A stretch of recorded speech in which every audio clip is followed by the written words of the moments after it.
بدل چکی ہے اور یار کیوں پریشان کر رہی ہو؟ دوسرے واقعات بھی تمہارے علم میں ہیں۔ ملک مراد نے میرے سارے اقدامات بھی ٹانگے کے ساتھ مل کر کیے ہیں۔ ٹانگے کہیں سے بھی اس کا مخالف نہیں نظر آتا۔ بس یوں ہی خیال آیا تھا، صفورہ نے کہا۔ لیکن تمہارے اس خیال نے مجھے پریشان کر دیا ہے، شامی نے گہری سانس لے کر کہا۔ کچھ دیر وہ خاموش رہا، پھر بولا، اچھا ایک کام کرو، بتائیے۔ الیاس خان کے گھر کا ایک چکر لگا لو، خدا اس کے اہل خاندان اور بچوں وغیرہ کی خیریت بھی پتہ چل جائے گی۔ اور شامی دیر تک صفورہ کو کچھ سمجھاتا رہا تھا۔ صفورہ الیاس خان کے گھر میں داخل ہو گئی۔ الیاس خان کے گھر میں خاصی چہل پہل تھی، رشتہ دار وغیرہ کافی تھے۔ ایک بگڑی ہوئی شکل کے ایک دراز قامت آدمی نے اس کے ساتھ عجیب سلوک کیا۔ وہ اسے دیکھ کر سیدھا اس کے پاس آیا تھا۔ کون ہیں آپ؟ اس نے بڑی بدتمیزی سے پوچھا۔ جی ریحانہ کے پاس آئی ہوں۔ صفورہ نے الیاس خان کی بیوی کا نام لیا۔ کیوں؟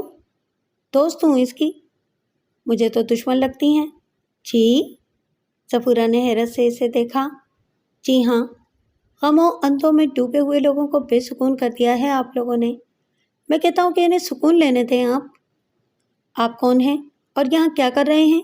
صفورہ تپ گئی۔ شیراز ہے میرا نام اور میں ریحانہ کا بھائی ہوں۔ آپ پہلے تو یہاں نہیں نظر آئے۔ آپ میرے بارے میں تحقیق کرنا چاہتی ہیں؟ جی نہیں، لیکن آپ کے اس غیر مہذب رویے کی وجہ جاننا چاہتی ہوں۔ ٹھیک ہے، چاہیے، بلکہ آئیے۔ اس نے صفورہ کو اندر چلنے کا اشارہ کیا۔ صفورہ کو وہ شخص نیم خپتی سا لگا تھا۔ الیاس خان کی بیوی نے مغموم سی مسکراہٹ کے ساتھ اس کا استقبال کیا تھا۔ اس کے دونوں چھوٹے بچے بھی اس کے پاس بیٹھے ہوئے تھے۔ آپ سے پہلے بھی ملاقات ہوئی ہے نا؟ وہ بولی۔ ہاں میں آئی تھی آپ کے پاس۔ جی، شناسا چہرہ لگا ہے آپ کا، آئیے بیٹھیے، اس نے خوش اخلاقی سے کہا۔ یہ فرما رہی تھی کہ یہ آپ کی دوست ہیں؟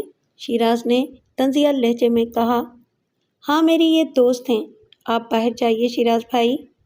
ٹھیک ہے، لیکن مجھے زیادہ دوست پسند نہیں ہیں، تم اچھی طرح جانتی ہو، اس نے کہا اور باہر نکل گیا۔ یہ کون صاحب ہیں؟ صفورہ نے پوچھا۔ میرے کزن ہیں، خالہ کے بیٹے۔ آپ کے ساتھ رہتے ہیں؟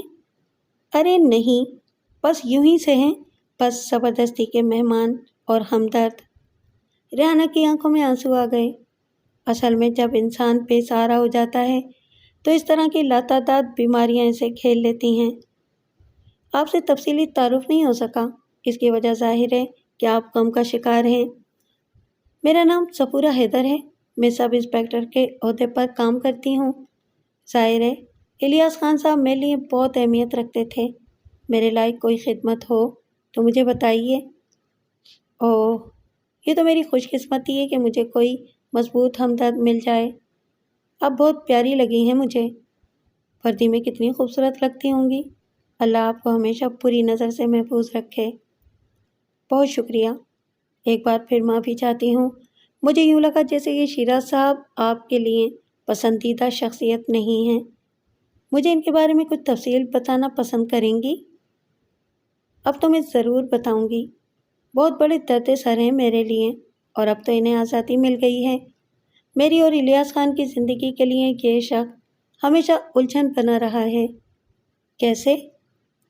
میرا خالہ زاد بھائی ہے اور مجھ سے محبت کا دعویٰ رکھتا ہے۔ اوباش طبع شخص ہے، کسی فرم میں نوکری کرتا تھا، وہاں غبن کیا، 6 ماہ کی سزا ہو گئی، غبن کا روپیہ برآمد نہیں ہو سکا تھا۔ سزا کاٹنے کے بعد باہر آیا اور پھر پراسرار طور پر غائب ہو گیا۔ پتہ چلا کہ ملک سے باہر نکل گیا تھا۔ 3 سال کے بعد پھر نمودار ہو گیا۔ اس دوران الیاس خان سے میری شادی ہو گئی تھی۔ اسے پتہ چلا تو یہ بہت چراغ پا ہوا، میری والدہ کو بھی دھمکیاں دیں اور الیاس خان سے بھی بہت سی فضول باتیں کیں، لیکن الیاس خان بہت سخت انسان تھے۔ میں نے انہیں پوری تفصیل بتائی تو انہوں نے شیراز کو وارننگ دی کہ اپنی حرکتوں سے باز آ جائے اور آئندہ ادھر کا رخ نہ کرے، ورنہ وہ اسے ٹھیک کر دیں گے۔ یہ ڈر گیا اور اس کے بعد غائب ہو گیا، لیکن اب میرے سر سے ان کا سایہ اٹھ گیا تو یہ دوبارہ آ گیا ہے اور مجھ سے الٹی سیدھی باتیں کرتا ہے۔ اوہ، یہ تو بہت اچھا ہوا کہ آپ نے مجھے اس کے بارے میں بتا دیا۔ لیکن میں بہت پریشان ہوں صفورہ۔ گھر میں بس بچے ہیں، الیاس خان کی والدہ ہیں، میرے والدین مر چکے ہیں اور کوئی سہارا نہیں ہے۔ الیاس خان نے کچھ رقم میرے لیے چھوڑی ہے، میں نے بھی BEd کیا ہے، نوکری کر کے گزارا کر لوں گی، لیکن شیراز میرے لیے بہت پریشان کن بن گیا ہے۔ کیا کہتا ہے وہ آپ سے؟ بس احمقانہ باتیں کہتا ہے۔ آج بھی اس کے دل میں میرے لیے پیار کا شعلہ بھڑک رہا ہے۔ اب وہ میرے لیے سہارا بن کر دکھائے گا، میرے بچوں کا پیار دے گا باپ کا، وغیرہ وغیرہ۔ میں اسے بہتر موت سمجھتی ہوں، مجھے اس سے شدید نفرت ہے۔ ریحانہ پھوٹ پھوٹ کر رونے لگی۔ ارے نہیں ریحانہ، ایک سیکنڈ کے لیے بھی پریشان نہ ہو، میں ہوں، شامیر میرے آفیسر ہیں، وہ تو اس کی کھال اتار دیں گے۔ بالکل فکر مت کرو اور اس پریشانی کو دل سے نکال دو۔ اسی وقت شیراز دوبارہ کمرے میں داخل ہو گیا۔ ریحانہ کو روتے دھوتے دیکھ کر اس کی تیوریاں چڑھ گئیں۔ اگر یہ نوحہ گری ختم ہو گئی ہو تو اٹھو، ٹینک روم میں آ جاؤ، ایک مہمان آئے ہیں، کیا تم کسی ملک مراد کو جانتی ہو؟ صفورہ کے پورے بدن میں ایک گرم لہر دوڑ گئی تھی۔ شیراز نے پھر کہا، جانتی ہو؟ نہیں، میں نہیں جانتی۔ بے حد دولت مند شخص ہے، تقریباً 1 کروڑ کی مالیت کی گاڑی میں آیا ہے، ایک گن مین ساتھ ہے۔ مجھ سے کیوں ملنا چاہتا ہے؟ اب یہ اسی سے پوچھ لینا۔ سوری میڈم، اگر یہاں بیٹھے رہنا اتنا ہی ضروری ہے تو آپ دوبارہ آ جائیے۔ اس وقت اس نے صفورہ کو مخاطب کر کے کہا۔ تم بیٹھو صفورہ، میں منہ ہاتھ دھو کر آتی ہوں، ریحانہ نے ناخوشگوار لہجے میں کہا اور اٹھ کر واش روم کی طرف چل پڑی۔ شیراز کچھ بڑبڑاتا ہوا باہر نکل گیا تھا۔ صفورہ نے شیراز کی بات پر کوئی توجہ نہیں دی۔ اس کے ذہن میں تو چھناکے ہو رہے تھے، ملک مراد یہاں کیوں آیا ہے؟ کیا عمدہ وقت میں یہاں آئی ہوں؟ بڑی زبردست انکشافات ہوئے ہیں۔ شیراز ایک بہت اہم کردار، پھر ملک مراد کی الیاس خان کے گھر آمد اور ریحانہ کی سے ناواقفیت۔ صفورہ نے فیصلہ کیا کہ اگر ریحانہ نے اسے اپنے ساتھ ٹینک روم میں چلنے کے لیے نہ بھی کہا تب بھی وہ اس کے ساتھ ضرور جائے گی، اور خدا کا شکر ہے کہ اس سے پہلے اس کا ملک مراد سے آمنا سامنا نہیں ہوا ہے۔ واش روم سے باہر آ کر ریحانہ نے ادھر دیکھا، پھر بولی، میں دل سے معافی مانگتی ہوں صفورہ، لیکن اس بدتمیز شخص کے بارے میں تمہیں پہلے ہی بتا چکی ہوں اچھی طرح۔ تم فکر مت کرو، میں تمہارے ساتھ ڈرائنگ روم جانا چاہتی ہوں، تم مائنڈ تو نہیں کرو گی؟ نہیں، میں تو خود یہی چاہتی ہوں۔ ملک مراد تمہارے لیے بالکل اجنبی ہے؟ ہاں بالکل۔ تم مجھے اپنی رشتہ دار بتانا۔ ٹھیک ہے، چل پڑیں؟ جی، ریحانہ نے کہا اور دونوں ڈرائنگ روم چل پڑیں۔ ملک مراد بے حد قیمتی سوٹ میں ملبوس، ہاتھ میں سونے کے مٹھ والی چھڑی لیے ایک صوفے پر بیٹھا ہوا تھا۔ باڈی گارڈ ٹانگیں کسی سنگی ستون کی طرح صوفے کے پیچھے ایستادہ تھا۔ ایک گوشے میں شیراز سکڑا ہوا کھڑا تھا۔ غالباً ملک مراد کے کر و فر کو دیکھ کر اس کی بیٹھنے کی جرت نہیں ہوئی تھی۔ ریحانہ نے اسے سلام کیا تو اس نے جواب دے کر ہاتھ اونچا کر دیا۔ ریحانہ آگے بڑھی تو اس نے ریحانہ کے سر پر ہاتھ پھیرا، پھر صفورہ کی طرف دیکھا تو صفورہ نے بھی آگے بڑھ کر سر جھکا دیا۔ میرا اندازہ غلط نہیں ہے تو تم الیاس خان کی بیوہ ہو؟ جی، ریحانہ آہستہ سے بولی۔ یہ بچی کون ہے؟ میری کزن ہے۔ بیٹھو۔ بیٹے تم مجھے نہیں پہچانتی ہوگی، میرا نام ملک مراد ہے۔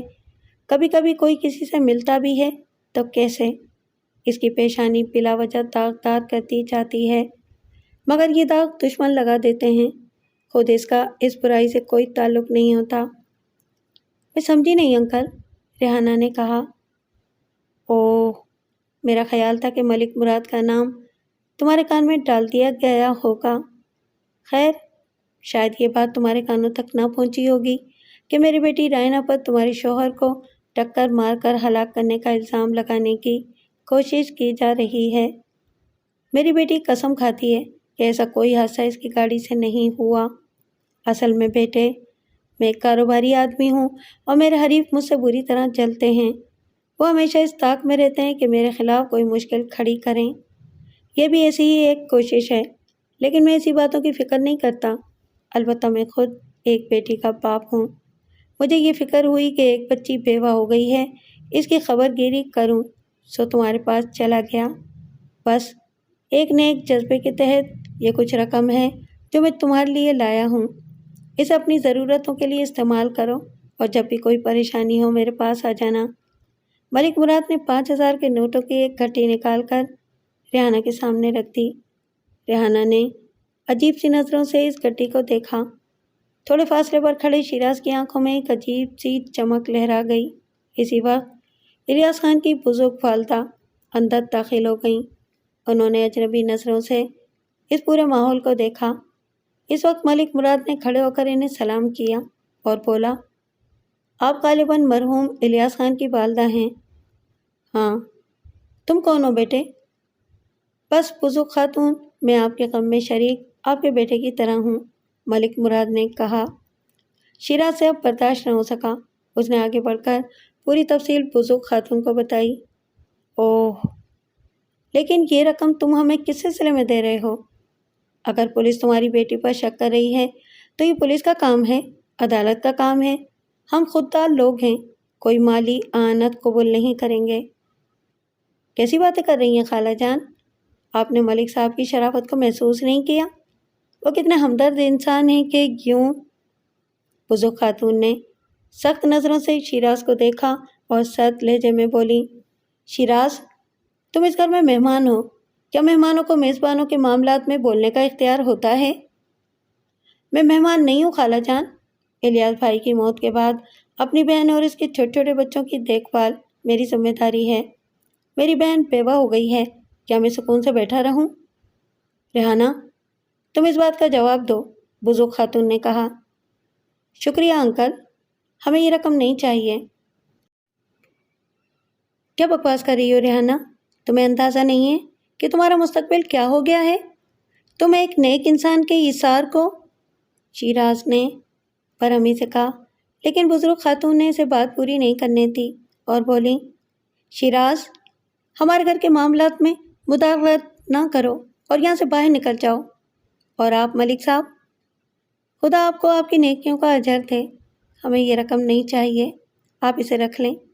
جہاں تک بات رہی آپ کی بیٹی کی اس حادثے میں ملوث ہونے کی، تو میں کہہ چکی ہوں کہ میں ایک شہید پولیس والے کی ماں ہوں۔ صحیح فیصلہ پولیس اور عدالت کرے گی۔ اگر آپ کی بیٹی میرے بیٹے کی قاتل نکلی تو کیا یہ رقم میرے بیٹے کی موت کی قیمت تصور کی جائے گی؟ بہت افسوسناک بات کی ہے آپ نے خاتون۔ پولیس، قانون، عدالت، میں نے تو آپ کو بڑی اچھی پیشکش کی ہے۔ جانے والا چلا گیا، آپ لوگوں کو پوری زندگی گزارنی ہے۔ میرے پاس اربوں روپے کی دولت پڑی ہے، میں نے تو خلوص دل سے آپ کی مدد کرنی چاہی تھی۔ جہاں تک میری بیٹی کی بات ہے تو وہ انکار کرتی ہے کہ یہ حادثہ اس سے نہیں ہوا، لیکن اگر ہو بھی گیا ہے تو جو ہو گیا اسے واپس تو نہیں لایا جا سکتا۔ میں اپنی بیٹی پر کروڑوں روپے خرچ کر سکتا ہوں، اس کے خلاف آپ کیا، شہر بھر مل کر میری بیٹی کا کچھ نہیں بگاڑ سکتا۔ میں نے تو انسانی ہمدردی کے تحت یہ رقم آپ کو پیش کی ہے۔ نہیں، ہمیں معاف رکھیں، غلط کر رہے ہیں آپ۔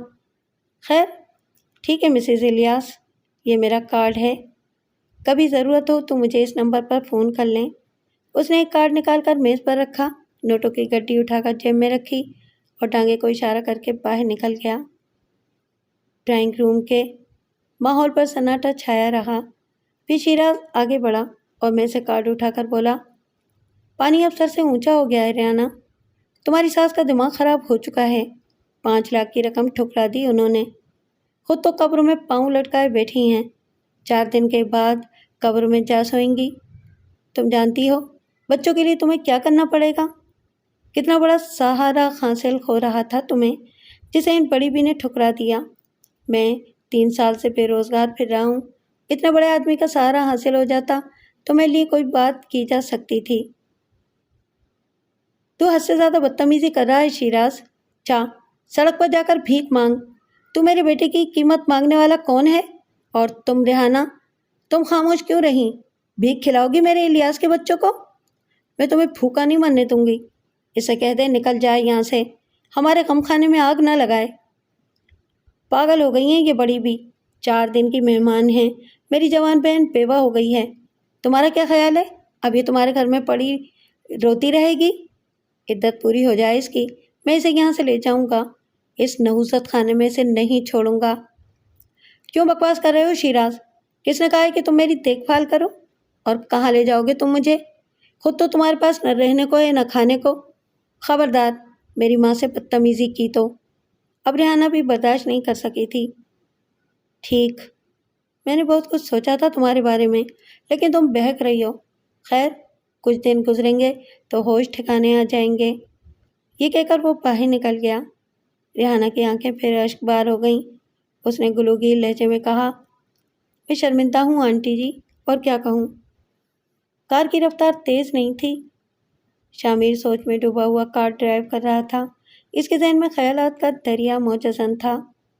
صفورہ کی رپورٹ پر اس نے بہت غور کیا تھا، لیکن پھر جو حقائق سامنے آئے تھے ان پر اس نے صفورہ سے کافی بحث کی تھی۔ بہت سے اہم پوائنٹس ہیں صفورہ، جن پر غور کرنے سے صورتحال کا اندازہ ہوتا ہے۔ میں نے شیراز کو نہیں دیکھا، لیکن جتنا تم نے اس کے بارے میں بتایا ہے اس سے اندازہ ہوتا ہے کہ وہ اس پائے کا آدمی نہیں ہے کہ اس طرح کسی پولیس آفیسر کو قتل کر دے۔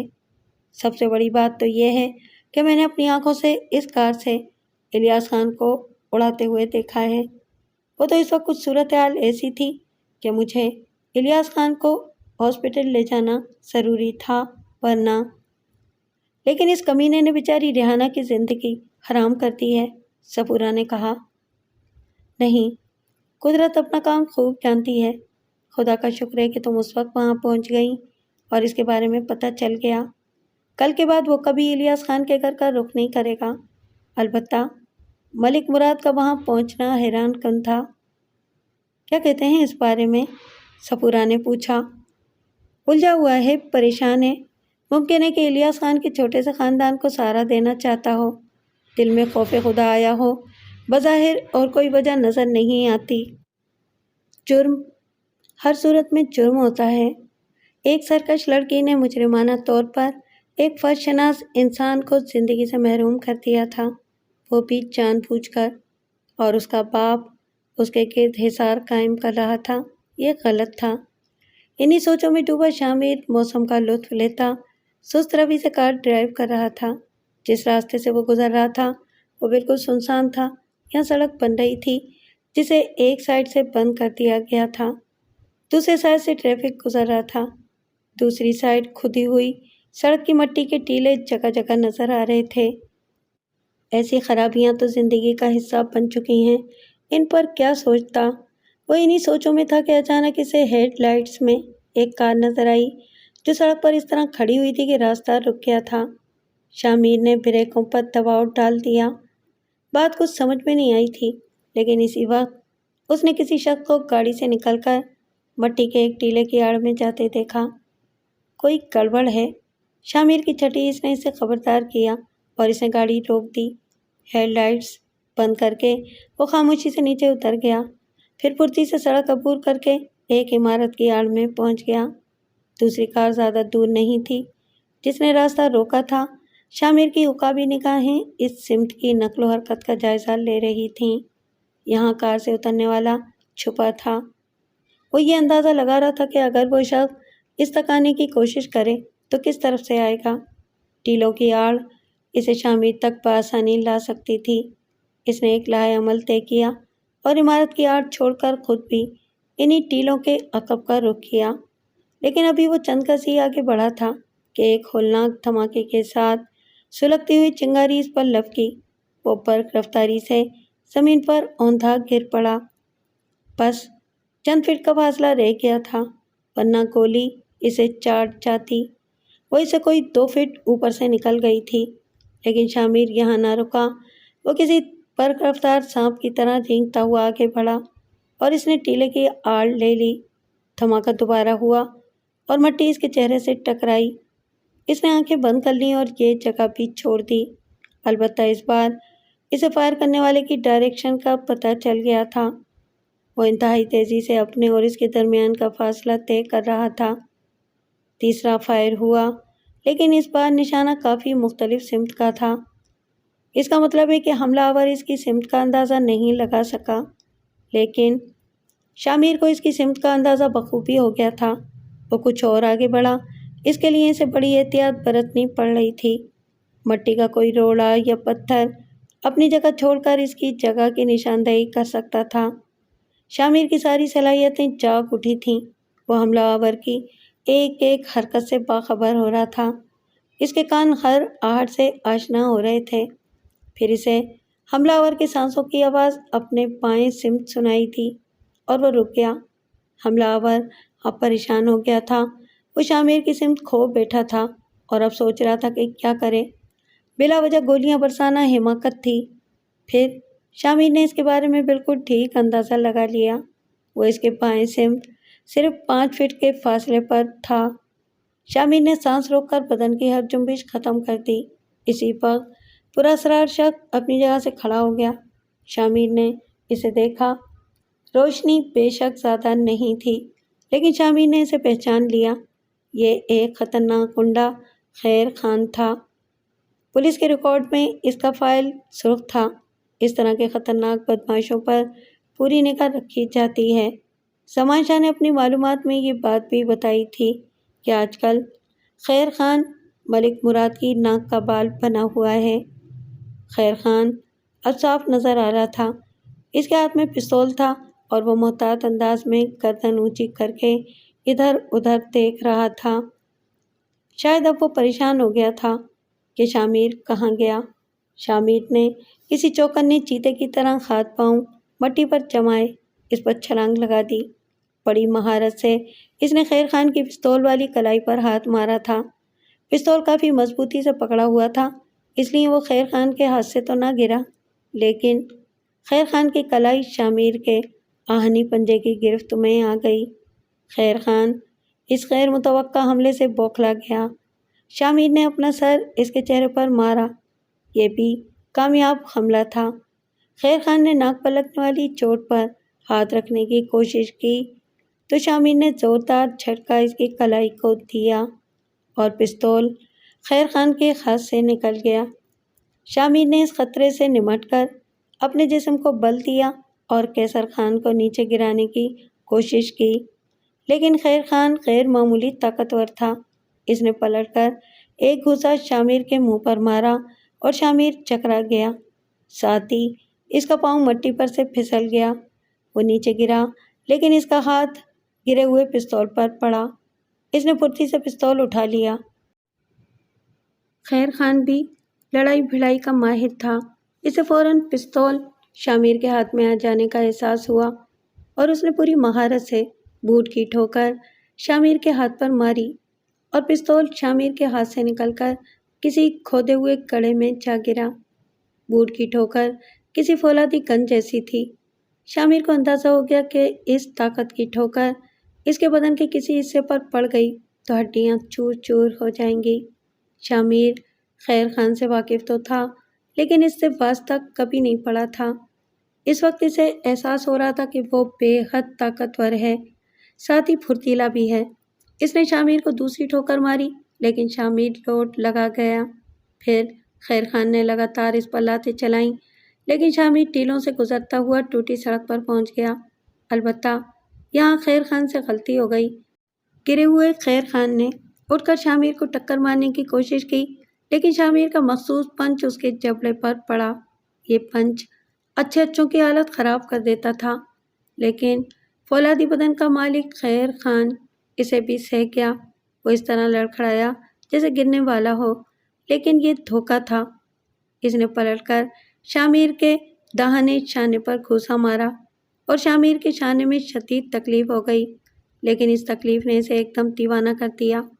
اب تک وہ صرف اپنا دفاع کر رہا تھا، لیکن اب اس کے دماغ میں شعلے بھڑک اٹھے اور اپنے زمانہ تربیت کے گولڈ میڈلسٹ باکسر نے اپنا فن دکھانا شروع کر دیا۔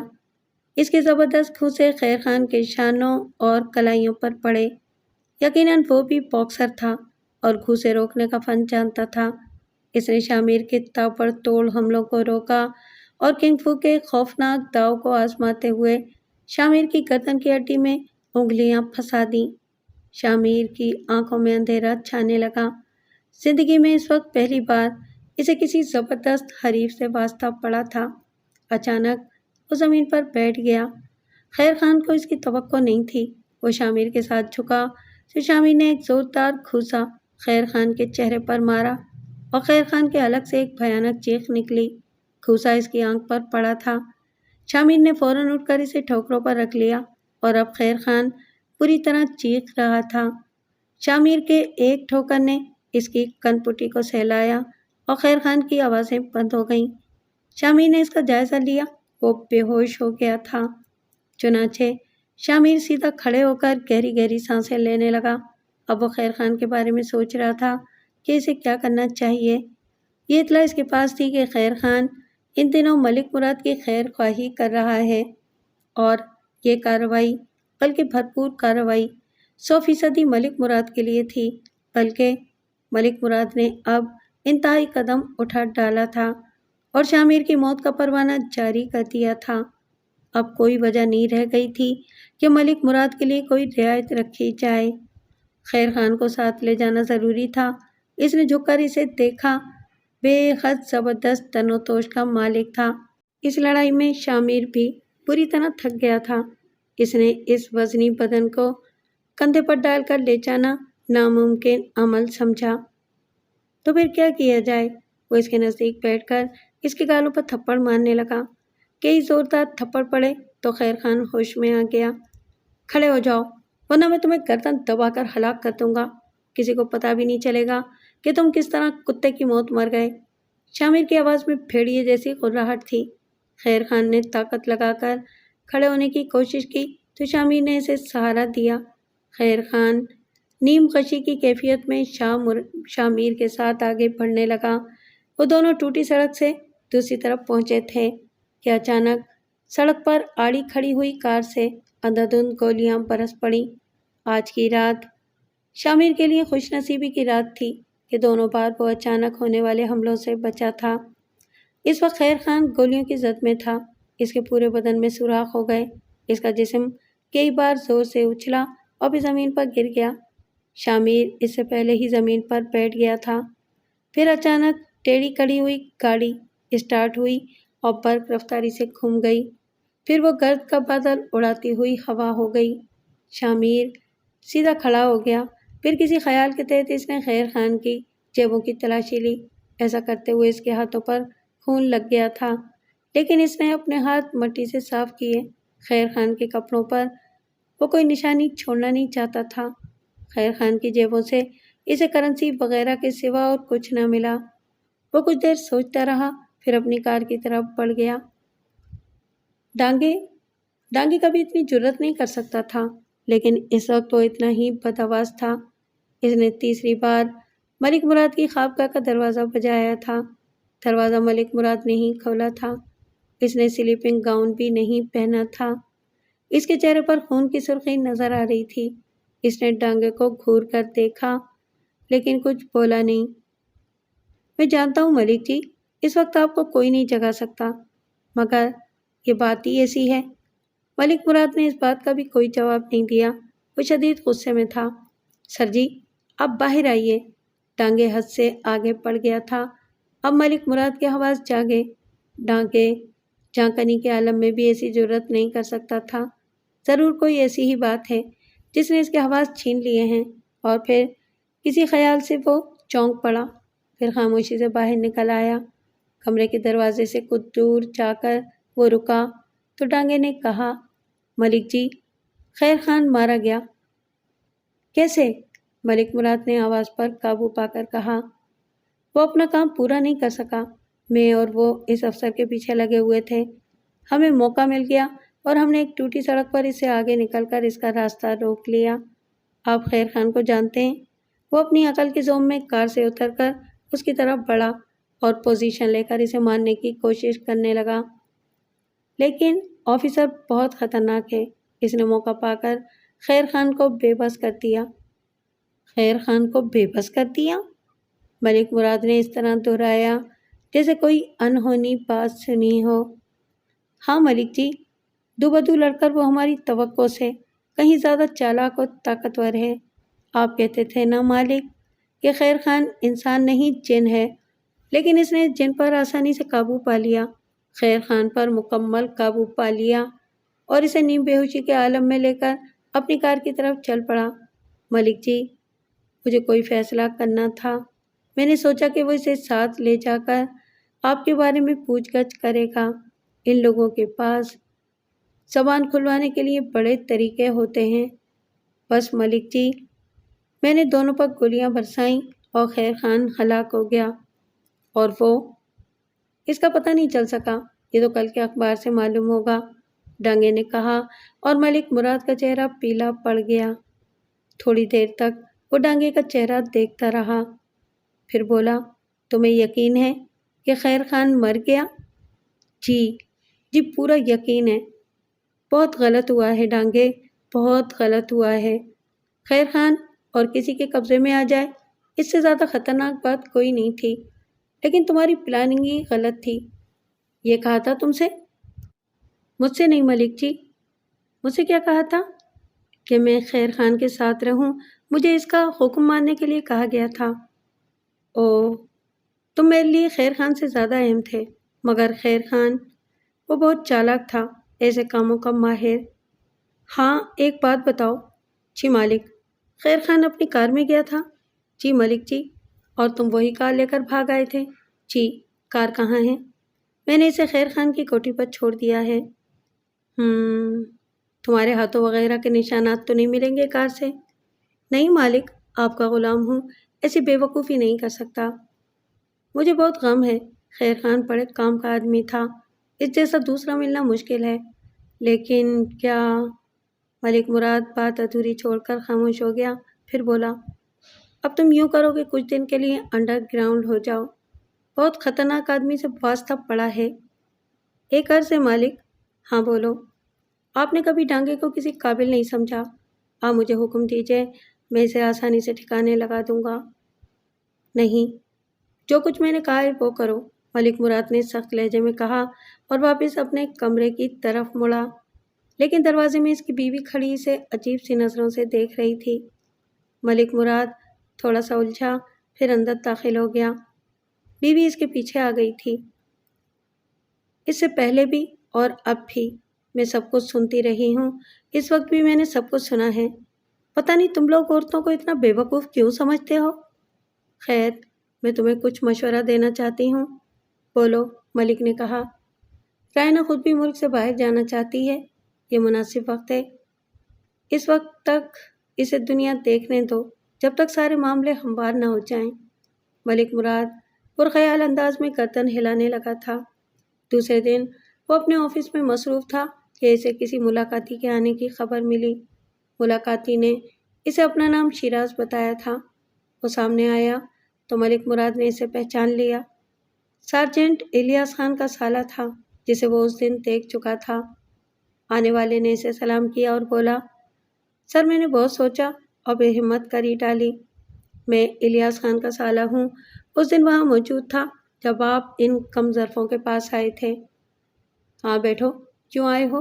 ملک مراد نے خشک لہجے میں کہا۔ سر، اس وقت وہاں جو کچھ ہوا وہ ایک جذباتی حماقت تھی۔ الیاس خان کی بیوہ اور اس کے بچوں کا مستقبل تاریک ہو چکا ہے، وہ اس بارے میں نہیں سوچ رہے ہیں۔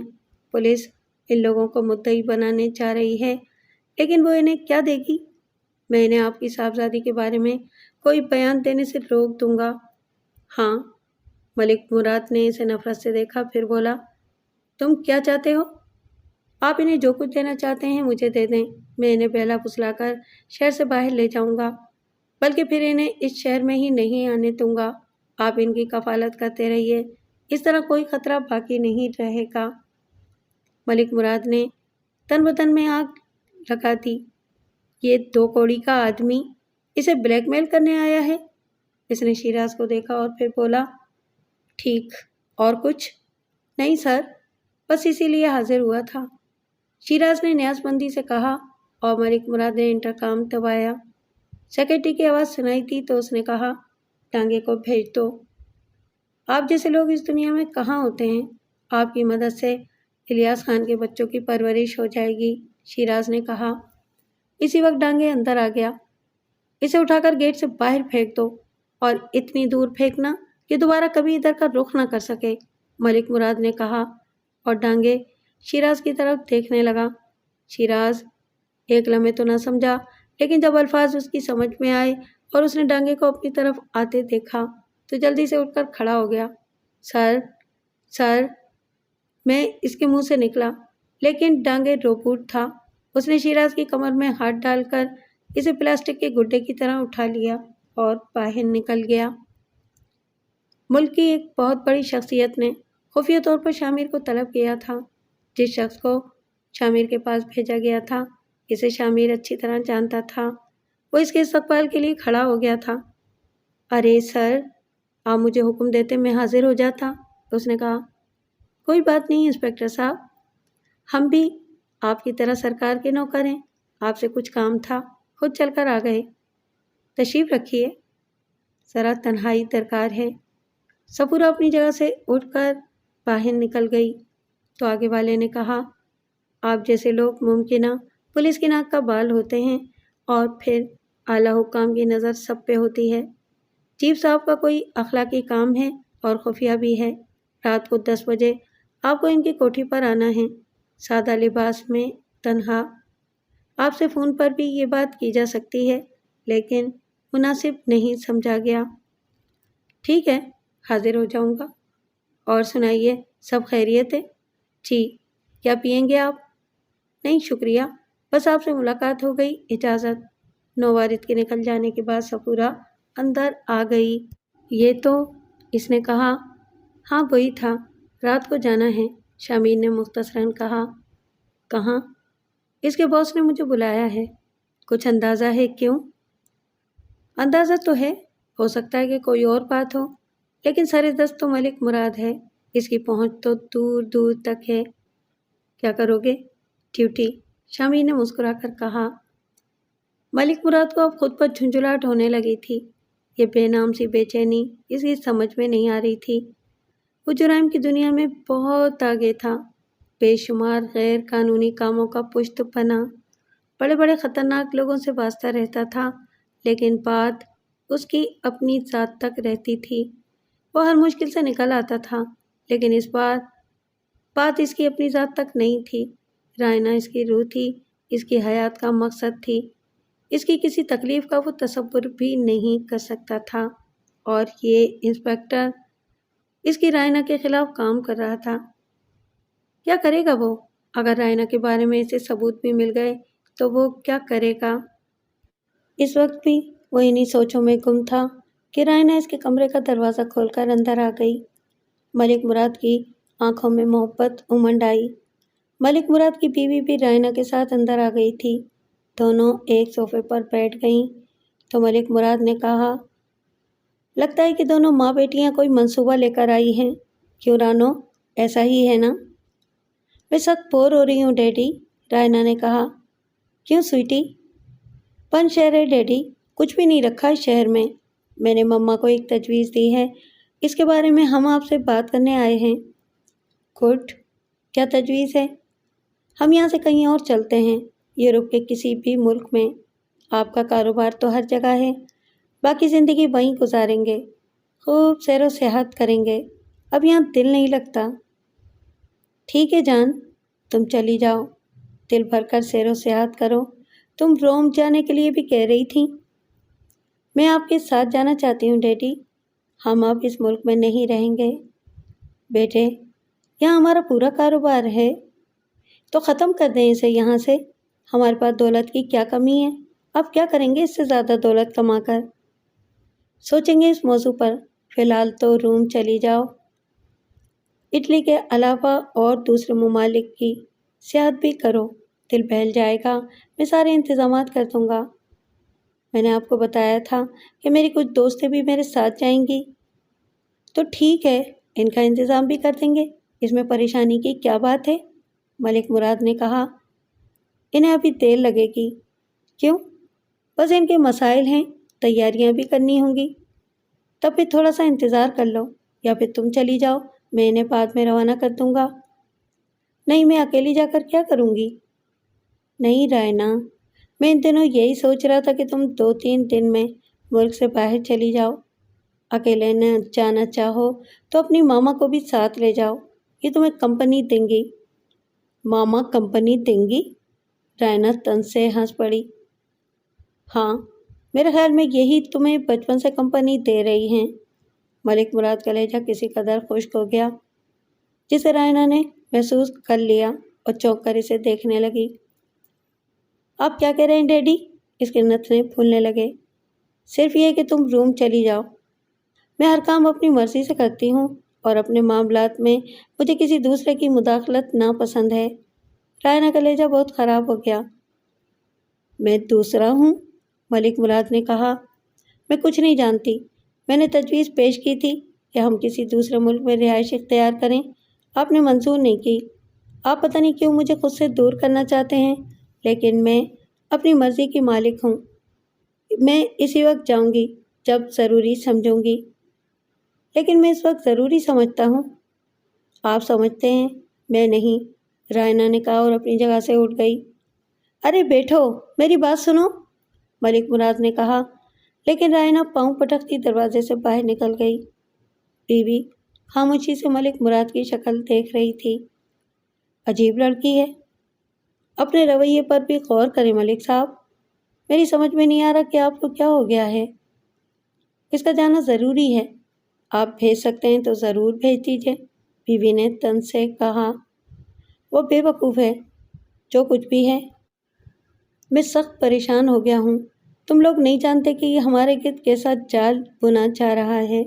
پتہ نہیں وہ کون دشمن ہے جو اسے نشانہ بنا کر مجھے مفلوج کر دینا چاہتے ہیں۔ دنیا جانتی ہے کہ میری جان اسی طوطے میں ہے اور اس کے لیے انہوں نے ایک دیوانے کو اپنا اعلی کار بنایا ہے۔ دیوانہ؟ ہاں، انسپکٹر شامیر، ایک معمولی سا انسپکٹر۔ آپ اس کی وجہ سے پریشان ہیں؟ پولیس کا وہ کانسٹیبل بھی معمولی نہیں ہوتا جس کے بدن پر قانون کی وردی ہوتی ہے۔ شامیر بےحد خطرناک آدمی ہے، کہیں سے قابو میں نہیں آ رہا۔ میں خود اس سے ملنے کے بارے میں سوچ رہا ہوں۔ آپ کی شان نہیں ہے ملک جی۔ آپ کہہ رہے تھے کہ آپ نے اعلیٰ حکام سے بات کی ہے۔ ہاں، دیکھتا ہوں کیا ہوتا ہے۔ بس ان دنوں نہ جانے کیوں میرا دل عجیب و غریب احساسات کا شکار ہو گیا ہے۔ میں خود بھی ان احساسات کو سمجھ نہیں پا رہا۔ بس عجیب سی سوچیں نہ جانے کیوں۔ مجھے حیرت ہے، آپ تو کبھی کسی کو خاطر میں نہیں لاتے۔ اگر رائنا اس وقت ملک چھوڑ دے تو سب سے بہتر ہے۔ تم کوشش کرو۔ بیوی نے کوئی جواب نہیں دیا تو ملک مراد اٹھ کر دروازے سے باہر نکل گیا۔ دوسرے کمرے میں پہنچ کر اس نے سیل فون پر راجہ مشتاق کو کال کیا۔ راجہ، مجھے تمہاری ضرورت ہے۔ حکم کریں ملک جی، میرے پاس آ جاؤ۔ حاضری دیتا ہوں، راجہ مشتاق نے کہا۔ سیل بند کر کے ملک مراد نے ڈانگے کو طلب کیا اور بولا، ڈانگے، میں نے راجہ مشتاق کو بلایا ہے۔ اسے بالکل پتہ نہیں چلنا چاہیے کہ خیر خان کی موت کا واقعہ ہم سے منسلک ہے۔ ہم کچھ نہیں جانتے، سمجھ رہے ہو؟ پوری طرح ملک صاحب، ڈانگے نے کہا۔ ملک مراد نے ڈرائنگ روم میں راجہ مشتاق سے ملاقات کی تھی۔ رسمی سلام دعا کے بعد ملک نے کہا، راجہ مشتاق، ایک چھوٹا سا مسئلہ بڑی مشکل بن گیا ہے۔ وہ پولیس انسپکٹر کچھ زیادہ جذباتی ہے، اسے سنبھالنا ہے۔ پھر پھڑکا دیتے ہیں سر؟ ابھی نہیں، اس نے اپنے کھوٹے مضبوط گاڑے ہیں۔ اس کی موت مزید مشکلات پیدا کر سکتی ہے۔ پھر کیا حکم ہے ملک جی؟ راجہ مشتاق نے کہا۔ میرے خیال میں ملک مراد بہت دیر تک اسے کچھ سمجھاتا رہا تھا۔ میرا خیال تھا کہ تمہیں ڈنر پر بلاؤں، لیکن پھر فیصلہ کیا کہ یہ پروگرام بعد میں رکھا جائے۔ بتاؤ کیا پیو گے؟ سر، آپ نے مجھے ذاتی طور پر شرف ملاقات دے کر بڑا اعزاز دیا ہے، یہی میرے لیے کیا کم ہے؟ شامیر نے کہا۔ یہ بات دل سے کہہ رہا ہوں کہ تمہارے لیے میرے دل میں بڑا احترام ہے۔ تم ان روایتی پولیس افسران میں سے ہو جن سے قانون کی ناک اونچی ہوتی ہے۔ شکریہ سر۔ افسوس کی بات ہے کہ کبھی کبھی ہم لوگ ایک ایسے عمل کے لیے مجبور ہو جاتے ہیں جو خود ہمیں ناپسند ہوتا ہے۔ میں نہیں جانتا کہ ملک مراد کی بیٹی کا اصل معاملہ کیا ہے، لیکن اس نے متعدد حوالوں سے مجھے مجبور کیا ہے کہ میں تم پر ذاتی دباؤ ڈال کر اس کی مشکل حل کراؤں۔ جی، شامیر نے مختصراً کہا۔ مجھے اس بارے میں تھوڑی سی تفصیل بتاؤ۔ پولیس آفیسر الیاس خان کے حادثے کے سلسلے میں تم ملک مراد کی بیٹی پر شک کیوں کر رہے ہو سکتا ہے یہ حادثہ کسی اور سے ہوا ہو؟ نہیں سر، میں ہی وہ شخص ہوں جو اس خونی واردات کا چشمدید گواہ ہے۔ اس رات میں اپنی کار میں سفر کر رہا تھا کہ میں نے وہ تیز رفتار کار دیکھی۔ شامیر نے پوری تفصیل بتائی۔ کار کا نمبر دیکھنے میں تم سے غلطی بھی ہو سکتی ہے۔ جی سر، اس کی تفصیل بھی بتا رہا ہوں۔ اس کار کو تو راتوں رات غائب کر دیا گیا اور اسی ماڈل اور کلر کی دوسری کار کوٹھی میں لا کر کھڑی کر دی گئی۔ یہ کام ملک صاحب نے اپنے شو روم کی رعایت سے کیا۔ اس ماڈل کی 5 کاریں جاپان سے امپورٹ کی گئی تھیں، جن میں سے ایک کے بارے میں کوئی نشان نہیں ملتا۔ کیا مطلب؟ جی سر، جس گاڑی سے حادثہ ہوا وہ فوراً چھپا دی گئی اور اس کی جگہ نئی کار لا کر کھڑی کر دی گئی۔ اس پر حادثہ شدہ کار کی نمبر پلیٹ لگا دی گئی اور تباہ شدہ گاڑی وہ لاپتہ ہے۔ یہ ذرا شبے کی بات ہے، معاف کرنا۔ اس نے بتایا کہ تم نے اس کے شو روم سے کچھ فائل چرائے ہیں، اس کے چوکیدار کو اغوا کر کے اس سے اپنی مرضی کے بیانات حاصل کیے ہیں۔ نہیں سر، میں اس کیس پر ضروری کارروائی کر رہا ہوں، اسے کوئی بھی نام دے دیا جائے، شامیر نے سرد لہجے میں کہا۔ ہونا کیا چاہیے آخر؟ قانون کی سرفرازی۔ یہ حادثہ جان بوجھ کر کیا گیا ہے۔ ایک دولت مند شخص کی سرکش بیٹی نے کیا ہے۔ یہ سرکشی قتل عمد ہے۔ وہ نشے کی عادی ہے اور اسے روکا نہیں جا سکتا۔ کیا آپ اسے قتل عام کی اجازت دیں گے؟ وہ دوبارہ بھی ایسے حادثے کرے گی کیونکہ اس کا باپ اس کی پشت پناہی کرتا رہے گا۔ اب جو کچھ کہہ رہا ہوں میں وہ سنو۔ میں چاہتا ہوں کہ اس معاملے کو ختم کر دو۔ میں نے تمہیں اس لیے بلایا ہے کہ زندگی میں کبھی کبھی مصلحتاً بہت کچھ کرنا پڑتا ہے۔ سرمایہ دار، صنعت کار ملک کی معیشت کی ریڑھ کی ہڈی ہوتے ہیں۔ ان کے بہت سے معاملات کو ہینڈل کرنا پڑتا ہے۔ ملک مراد بہت کچھ کر رہا ہے، میں خاموش ہو جاؤں تو وہ اور اوپر جائے گا اور آخرکار اپنا کام کرے گا۔ پھر کیوں نہ میں اور تم سرخرو ہو جاؤ۔ الیاس خان کے بچوں کو اتنا کچھ مل جائے گا کہ وہ آرام سے زندگی گزاریں گے۔ میرا تم سے وعدہ ہے، دوسری صورت میں صرف تمہیں پریشانی ہوگی اور کوئی بھی کچھ نہیں کر سکے گا۔ شامیر کے چہرے میں ایک لمحے کے لیے تبدیلی ہوئی، لیکن پھر وہ مسکرانے لگا۔ میں پریشان نہیں ہونا چاہتا سر۔ ویری گڈ، بہت جلد میں تمہاری ملک مراد سے ملاقات کا بندوبست کرتا ہوں۔ مرحوم سارجنٹ کی بیوی ریحانہ بڑی پامردی سے بچوں کے مستقبل کے بارے میں فیصلے کر رہی تھی۔ دل پر جو بیت رہی تھی اس کا اندازہ کوئی نہیں کر سکتا تھا، لیکن بظاہر بچوں اور بوڑھی ساس کو سہارا دیے ہوئے تھی۔ کمینہ صفت شیراز چوٹ کھائے ہوئے سانپ کی طرح اس کے پاس پہنچا۔ کیا حال ہے؟ ٹھیک ہوں شیراز بھائی۔ کب تک چلنا ہے مجھے بتا دو، انتظام بھی کرنا ہوگا۔ کہاں؟ میں کسی قیمت پر تمہیں یہاں نہیں چھوڑ سکتا۔ الیاس خان کی موت کے بعد تمہارا یہاں رہنے کا کوئی جواز نہیں ہے۔ میری غیرت کی گوارا نہیں کرتی۔ یہ میرا گھر ہے شیراز بھائی، میری ساس میرے لیے سگی ماں کی مانند ہیں، میں انہیں کبھی نہیں چھوڑ سکتی۔ تم بے وقوف ہو، بڑھیا بے حد چالاک ہے۔ تمہیں معلوم ہے کہ الیاس خان کا کتنا بینک بیلنس ہے، کتنی جائیداد ہے؟ بڑھیا نے سب کچھ چھپا کر رکھا ہے۔ تمہیں اور تمہارے بچوں کو در در کی بھیک مانگنا پڑے گی۔ آپ فکر نہ کریں، ان معاملات میں آپ کو کوئی تکلیف نہیں دوں گی۔ مگر تمہاری تکلیف مجھ سے کہاں دیکھی جاتی ہے؟ تم جانتی ہو تمہارے لیے میرے دل میں کیا ہے، جس تقدیر نے مجھے تم سے جدا کر دیا۔ خیر، لیکن اب میں تمہارے لیے اور تم میرے لیے ہو۔ میں آپ کی شکل پر تھوکتی ہوں، سمجھ گئے آپ؟ ریحانہ نے سخت لہجے میں کہا۔ اس وقت الیاس خان کی بزرگ والدہ کمرے میں آ گئیں اور بولی، میں نے تمہاری باتیں سن لی ہیں شیراز، صرف ایک بات کہتی ہوں، پولیس آفیسر کی ماں ہوں، اگر تمہارے خلاف کچھ کرنے پر آ جاؤں تو جان بچانی مشکل ہو جائے گی۔ قبر میں پاؤں لٹکائے بیٹھی ہو بڑی بھی، ایسی باتیں مت کرو کہ مجھے غصہ آ جائے۔ انسان کو اپنی بزرگی کا خود احترام کرنا پڑتا ہے، ورنہ حالات بہت برے ہو جاتے ہیں، شیراز نے کہا۔ ٹھیک کہہ رہے ہو شیراز، آج ہمارا بیٹا نہیں ہے تو تم یہ بات کہہ سکتے ہو۔ میں نے تو نہیں مارا تمہارا بیٹا، ہر انسان کی موت آتی ہے، مر جاتا ہے، اس کی زندگی اتنی ہی تھی۔ ویسے بڑی اماں، سچ بتا دو، کتنا مال چھوڑا ہے تمہارے بیٹے نے؟ شیراز نے ذلالت سے کہا۔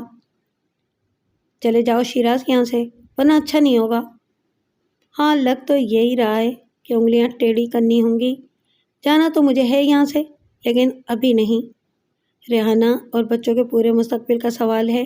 تم نے اتنی بڑی اسامی ہاتھ سے نکال دی۔ میں ریحانہ اور بچوں کو اپنے ساتھ لے کر ہی جاؤں گا۔ تمہاری چالاکی اچھی طرح سمجھتا ہوں۔ ظاہر ہے کہ الیاس خان کو سرکار سے بھی بہت کچھ ملے گا۔ اس کے حقدار تم نہیں، اس کے بیوی بچے ہوں گے۔ تم اس چکر میں ہوگی کہ انہیں اپنے ساتھ رکھ کر تم وہ سب بھی ہڑپ کر جاؤ، مگر میں ایسا نہیں ہونے دوں گا۔ لعنت ہو تم پر، ایک ماں کا لال چلا گیا، اس سے یہ بات کہہ رہے ہو؟ خیر، ان باتوں کو چھوڑو، کام کی بات کرو۔ الیاس خان کے بینک کے حسابات دکھاؤ۔ کیوں؟ تم کون ہوتے ہو؟ ریحانہ کا بھائی ہوں میں۔ ٹھیک ہے ریحانہ، میں پولیس کو فون کرتی ہوں، الیاس خان کی ماں نے کہا۔ اسی وقت دروازے کی بیل بجی اور شیراز چونک پڑا۔ ریحانہ اپنی جگہ سے اٹھی تھی، لیکن شیراز نے کرخت لہجے میں کہا، تم بیٹھو، میں دیکھتا ہوں۔ اور سنو، اس وقت میں جا رہا ہوں، الیاس خان کے بینک کے حسابات تیار رکھنا، میں آ کر دیکھوں گا۔ یہ کہہ کر وہ باہر نکل گیا۔ ریحانہ اور بزرگ خاتون پریشانی سے ایک دوسرے کی شکل دیکھ رہی تھیں۔ شیراز واپس نہیں آیا۔ کون تھا؟ بزرگ خاتون نے کہا۔ اکثر بچے بیل بجا کر بھاگ جاتے ہیں۔ اب کیا کریں؟ بزرگ خاتون نے کہا۔ میں معافی چاہتی ہوں امی جان، یہ بدبخت میرے خاندان سے ہے، ہماری بے بسی سے فائدہ اٹھا رہا ہے۔ اللہ ہماری نگہبانی کرے گا، میرا الیاس۔ بزرگ خاتون رونے لگیں۔ دفعتاً ریحانہ کو کوئی خیال آیا۔ وہ فون پر فیڈ نمبروں میں کوئی نمبر تلاش کرنے لگی۔ نمبر مل گیا تو اس نے یہ نمبر ملایا اور سیل کان سے لگا لیا۔ چند لمحوں کے بعد دوسری طرف سے آواز آئی، ہیلو ریحانہ، میں صفورہ بول رہی ہوں۔ کون ہے؟ شامیر نے کہا۔ یہ بھی بہت بڑی ذات شریف ہیں، راجہ مشتاق صاحب، آپ ضرور جانتے ہوں گے، سمانشاہ نے کہا۔ اوہ، کیوں نہیں، ہماری ساری رشتہ داریاں انہی سے تو ہوتی ہیں۔ ویسے آج کل یہ بھی ملک مراد کے ارد گرد ہوتا ہے۔ اور مجھے معلوم ہے سر جی، سمانشاہ نے کہا۔ کیا کہہ رہا تھا؟ میل پر آپ کے بارے میں پوچھ رہا تھا کہ آپ تھانے میں موجود ہیں، میں ملنا چاہتا ہوں۔ ٹھیک ہے، آنے دو، شامیر نے کہا۔ کچھ ہی دیر کے بعد راجہ مشتاق اندر داخل ہو گیا۔ شامیر نے مسکرا کر اس کا استقبال کیا تھا۔ ملاقات تو کبھی نہیں ہوئی۔ ہاں، ایک بار ڈاک پر گولیاں ضرور چلی تھیں، ہمارے اور آپ کے درمیان، یاد ہے؟ راجہ مشتاق ہنس کر بولا۔ جی بالکل، اور آپ 60 کروڑ کا مال چھوڑ کر بھاگے تھے، شامیر نے بھی مسکراتے ہوئے کہا۔ ارے ہمارا کون سا ذاتی تھا، کمیشن پر کام کر رہے تھے، چانس کا ٹھیکہ تھا، ساہوکار کے بندوں نے مخبری کی تھی، انہوں نے آپس میں مکا کر لیا، بس ہمارا کمیشن آدھا رہ گیا تھا جو ایڈوانس ملا تھا۔ چلیں، کوئی بات نہیں، نفع نقصان تو چلتا رہتا ہے۔ کیا پئیں گے آپ؟ شامیر نے کہا۔ پولیس تھانے میں بیٹھ کر کیا پینا پلانا، کبھی ہمارے ہاں دعوت اڑاؤ، ہمارا تمہارے چولی دامن کا ساتھ ہے، تم نے بلا وجہ اتنی دوری قائم کر رکھی ہے۔ وہ کیسے؟ شامیر مسکرا کر بولا۔ بس جب تمہارا نام آتا ہے تو لوگ کہتے ہیں کہ بھائی وہ تو غلط بندہ ہے، کندھے پر ہاتھ ہی نہیں رکھنے دیتا۔ آپ نے کبھی کندھے پر ہاتھ ہی نہیں رکھا۔ چلو، آج آ کے تم سے بات کرنی ہے، اکیلے میں، راجہ مشتاق نے کہا، اور زمانشاہ خاموشی سے باہر نکل گیا تھا۔ راجہ مشتاق خاموشی سے اسے باہر جاتے ہوئے دیکھتا رہا اور پھر بولا، ملک مراد کو کیوں تنگ کر رہے ہو؟ شامیر کے بدن میں غصے کی شدید لہر اٹھی، لیکن اس نے خود کو سنبھالا اور تحمل سے بولا، میں اسے کہاں تنگ کر رہا ہوں؟ ایکسیڈنٹ تو اس کی بیٹی نے کیا ہے اور جان بوجھ کر کیا ہے۔ وہ اسے بے گناہ ثابت کرنے کے لیے الٹی سیدھی حرکتیں کر رہا ہے، اس میں میرا کیا قصور ہے؟ اور تم اسے ہر قیمت پر اس کیس میں ملوث کرنے پر تلے ہوئے ہو، غیر اخلاقی عمل کر رہے ہو۔ وجہ؟ تمہارے خیال میں کیا وجہ ہو سکتی ہے؟ یہی تو جاننے آیا ہوں۔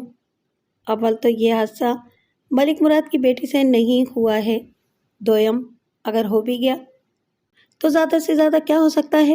تم ایک شاندار کارکردگی کے مالک پولیس افسر ہو، آج انسپیکٹر، کل ڈی ایس پی، پرسوں ایس پی۔ اوپر دیکھو، نیچے مت جھکو۔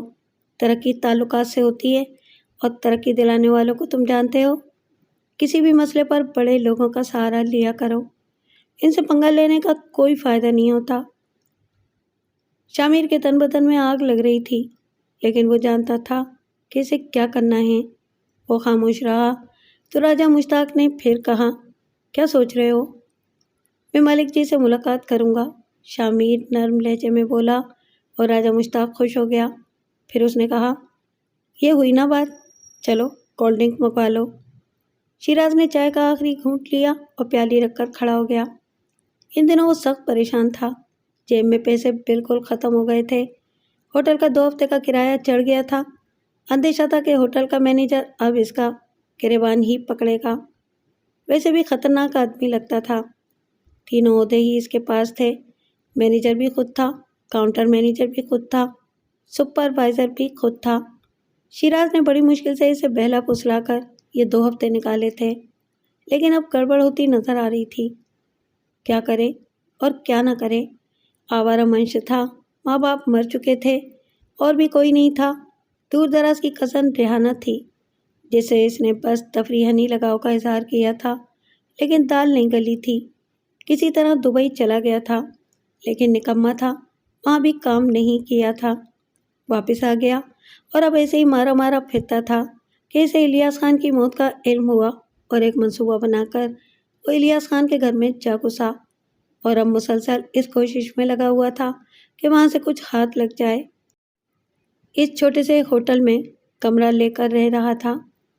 بڑی امیدیں باندھ رکھی تھیں اس نے الیاس خان کے گھرانے سے، اور اس وقت تو اس کے دل سے خون نکل پڑا تھا جب ان بدبختوں نے 5 لاکھ روپے کے نوٹوں کی گڈی ٹھکرا دی تھی۔ آہ، کاش وہ نوٹ لے لیتے، پھر وہ رقم کسی اور کے قبضے میں کہاں جا سکتی تھی، لیکن یہ ہو نہ سکا۔ سب سے زیادہ تباہ کن بات یہ تھی کہ الیاس خان پولیس کا آدمی تھا، اور اس کی ماں اگر پولیس کا سہارا لے لیتی تو لینے کے دینے پڑ سکتے تھے، لیکن شیراز آخری کوشش کر لینا چاہتا تھا۔ اگر تھوڑی بہت رقم ہی ہاتھ لگ جائے تو کام بن جائے۔ اس نے بڑی بددیانتی سے سوچا تھا کہ اب ریحانہ کے بچوں کا سہارا لینا چاہیے، کسی ایک بچے کو اٹھا کر لے آئے اور اس کے ذریعے رقم حاصل کر لے۔ اس سلسلے میں اس نے بڑی تفصیل سے منصوبہ بندی کی تھی، اور اب وہ اس پر عمل کرنا چاہتا تھا۔ کچھ دیر کے بعد وہ اپنی جگہ سے اٹھا، کپڑے بدل کر تیار ہوا اور ہوٹل سے باہر نکل آیا۔ ہوٹل کے باہر زندگی رواں دواں تھی۔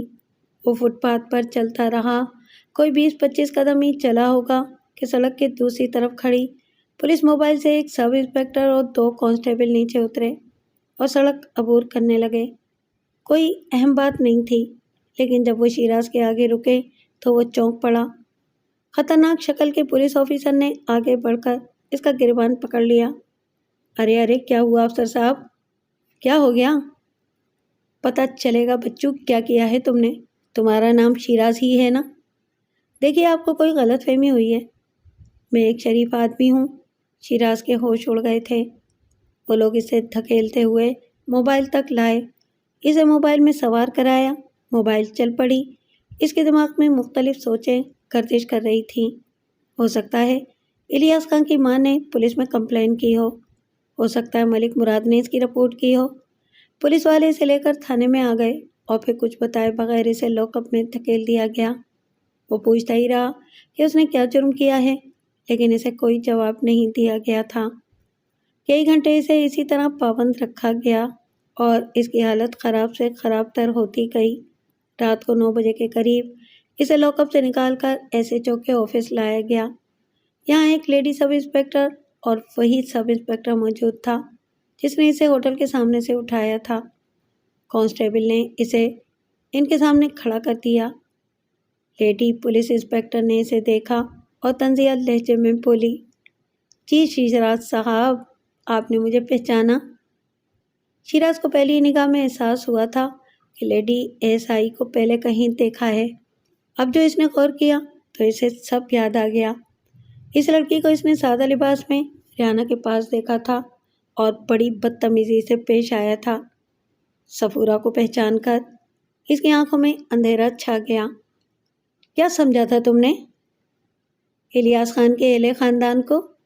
کیا ہم شہید کے خاندان کو اسی طرح چھوڑ دیتے؟ صفورہ نے اسے گھورتے ہوئے کہا۔ اسی وقت میز پر رکھ کے فون کی گھنٹی بجی اور پاس بیٹھے ہوئے سمان شاہ نے ریسیور اٹھا لیا۔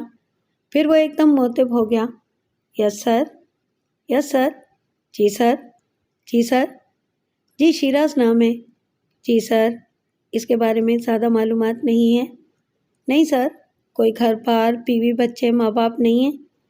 جی ہوٹل سے اٹھایا ہے، جی سر، جی سر، میڈم نے خود اپنی آنکھوں سے اس کی بدتمیزی دیکھی ہے، جی سر، او سر، او جی سر، حکم ہو تو اسے سمجھائیں، سر اسے شہر بدر کر دیا جائے گا، جیسے حکم سر، یس سر، یس سر۔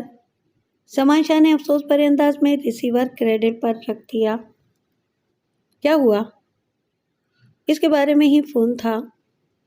ہاں میڈم، بد نصیب نکلا سسرا، کیا کیا جائے؟ سمان شاہ گہری سانس لے کر بولا اور افسوس بھری نظروں سے شیراز کو دیکھنے لگا۔ بڑے صاحب کا فون تھا، صفورہ نے پوچھا۔ ہاں، کیا کہہ رہے تھے؟ انکاؤنٹر کرنے کا حکم ملا ہے، کہہ رہے ہیں کہ کوئی کیس نہیں بنتا تو انکاؤنٹر کر دو، ورنہ یہ شہید الیاس خان کی ماں اور بیوی بچوں کو پریشان کرتا رہے گا۔ صفورہ نے دونوں ہاتھوں سے سر پکڑ لیا۔ کچھ دیر اسی طرح بیٹھی رہی، پھر سر اٹھا کر نفرت بھرے لہجے میں بولی، ٹھیک ہے، یہ کمبخت اسی قابل ہے، جاؤ اسے واپس لاک اپ چھوڑ دو۔ شیراز کا حلق بند ہو چکا تھا، ٹانگیں بے جان ہو گئی تھیں۔ پولیس کانسٹیبل اسے لٹکائے ہوئے اندر لائے تھے اور لاک اپ میں چھوڑ گئے تھے۔ سب کچھ کانوں سے سنا تھا، آنکھوں سے دیکھا تھا، سارا کھیل ہی الٹا ہو گیا تھا۔ اور ہی نہیں کیا تھا اس بات پر کہ ریحانہ ایک پولیس افسر کی بیوی تھی اور وہ لڑکی ایک پولیس افسر تھی۔ اس سے بڑا ثبوت اس کے خلاف اور کیا ہو سکتا تھا؟ لیکن اس چھوٹی سی بھول کا یہ انجام؟ انکاؤنٹر کے بہت سے واقعات اس نے سنے تھے۔ ناپسندیدہ اور قانون کا مذاق اڑانے والے لوگوں کے لیے بھی ایک خفیہ عمل موجود تھا۔ لاک اپ کی ٹھنڈی زمین اسے دہکتی ہوئی محسوس ہو رہی تھی۔ زبان خشک ہو کر تالو سے چپک گئی تھی۔ اس کی موت کے احکامات صادر ہو گئے تھے، آخری وقت آ گیا تھا۔ کس سے معافی مانگے، کس سے رحم کی درخواست کرے؟ سزائے موت کا حکم ہو چکا تھا۔ سزائے موت، سزائے موت، سزائے موت۔ لاک اپ کے سامنے گشت کرتے سنتری سے اس نے روندی ہوئی آواز میں کہا، افسر صاحب۔ سنتری نے رک کر اسے دیکھا۔ میں بڑے صاحب سے ملنا چاہتا ہوں۔ واردات پر گئے ہیں؟ کوئی اور افسر؟ وہ بی بی صاحب جو ایس آئی ہیں، وہ بھی نہیں ہیں؟ جب آئیں تو ان سے میری بات کرا دیں، بس میں ان سے کچھ کہنا چاہتا ہوں۔ ٹھیک ہے، لیکن کوئی نہ آیا، رات ہو گئی۔ پھر رات گہری ہوتی گئی۔ وہ کانپتا رہا۔ نہ جانے کیا وجہ تھا کہ لاک اپ کے دروازے پر گہما گہمی نظر آئی، پھر تالا کھولا گیا اور پھر کچھ خطرناک شکلوں والے لوگ نظر آئے۔ یہ وردی میں تھے۔ اٹھ بھائی، ایک نے بھاری آواز میں کہا۔ وہ نہ اٹھا تو دو مضبوط لوگوں نے اسے بازوؤں سے اٹھایا۔ معاف کر دو، خدا کے لیے معاف کر دو، وہ گڑ گڑانے لگا۔ چل بھائی، معاف کرنے کے لیے ہی تو لے جا رہے ہیں، کسی نے مذاق اڑانے والے انداز میں کہا۔ اسے باہر لا کر موبائل میں بٹھایا گیا اور موبائل چل پڑی۔ شیراز کی زبان اب بند ہو چکی تھی۔ اس نے بہت سی فلموں میں مجرموں کو پھانسی کے تختے تک جاتے ہوئے دیکھا تھا۔ اس وقت وہ خود کو بھی پھانسی کے تختے تک جاتے دیکھ رہا تھا۔ کافی لمبا سفر تھا۔ پھر موبائل ایک جگہ رک گئی۔ یہ ریلوے کا علاقہ تھا۔ کئی انجن شٹنگ کر رہے تھے۔ کافی دور اسٹیشن نظر آ رہا تھا۔ یہاں اسے نیچے اتار دیا گیا۔ کئی رائفل بردار بھی نیچے اترے تھے۔ چل بھاگ جا، چل، ایک آواز گرجی۔ مت مارو، مجھے مت مارو، وہ گڑ گڑایا۔